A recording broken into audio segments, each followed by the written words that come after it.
Ayaw mapakita kay Luisa paano pag nakilala niya ako. Hindi ka pwedeng wala rito makakalata si Allison.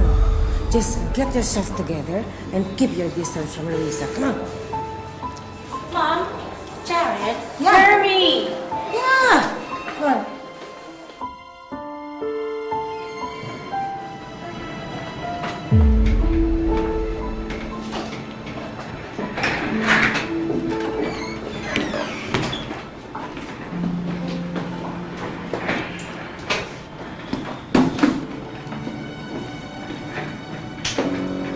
Gusto ko munang i-discuss yung test results mo, Luisa. Walang nakita sa katawan mo that indicates na naghahasa ka. Well, what about Lola's autopsy results? Na-determine na yung cause of death ng Mr. Alfredo Vergara. Suffocation, not due of natural causes. Ibig sabihin, may gumawa nito kay Mr. Vergara. May pumatay sa kanya.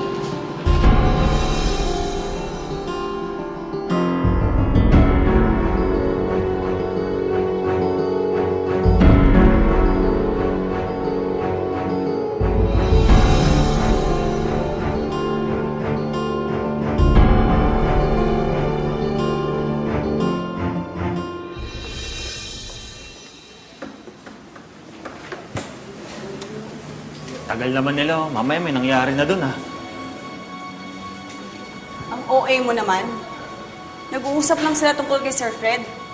Masyado ka naman nag-aalala ka, Luisa. Pero ba't si Tita Stella kay Mama? Tignan mo na. Pati nga bata, may concern eh. Ikaw, kaibigan, wala. Pwede ba tumigil na kayo magdalawa mag-away? Wala naman siguro magagawa si Stella kay Luisa. May mga pulis sila kasama dun sa loob.